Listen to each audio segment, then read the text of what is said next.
Hello students, this is exercise number 2 of the Progressive Monthly Magazine January 2022 on the speed of 100 words per minute. Start. I am sure the government, which has followed a particular course of action, which has been the consistent national stand as far as India is concerned, is conscious as far as the interest of India's agriculture is concerned and India's industry is concerned. The agricultural negotiations have not proceeded significantly in the past 5 years. Now, there is a considerable amount of pressure on us to yield.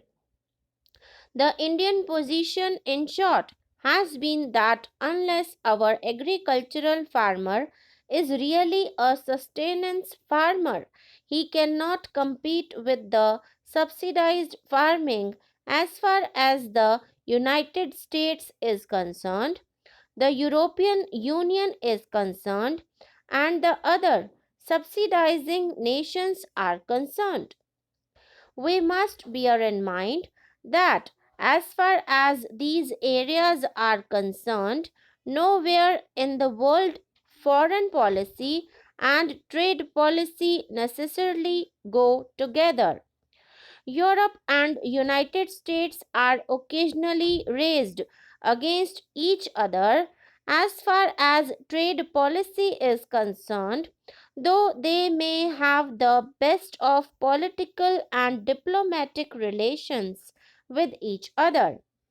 Because ours is a sustenance farmer, he cannot compete this huge amount of subsidies that the developed countries give, which must come down. The government of India in the last 5 years has pursued this stand and pursued it vigorously. India is being blamed by the developed countries for not allowing the deal to go through. On the contrary, we are being told that you reduce your tariffs so that the subsidized agriculture can come and invade the Indian market. Even if it did not invade the Indian market, it will at least prevent our surplus from going into the global market, compelling our agricultural produce to be dumped in our own market and depress our prices. So, those subsidies really are a death knell as far as the Indian farmer is concerned. Without any significant reduction in those subsidies, by just concealing them into the environmental category in the green box, today there is an effort to get us to fall in line and sign that deal.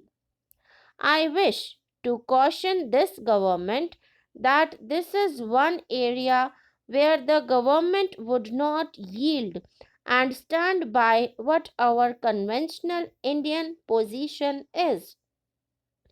The climate change negotiations are currently on. There also, the effort is that the developed countries have already had and tested the fruits of development. They have a huge amount of industrialized growth and therefore their emissions or what pollutes the environment is far higher than us. Now, the entire effort is to trade in that pollution and ask the developing or the weaker countries to buy it because our emissions are reasonably low from latest scam order.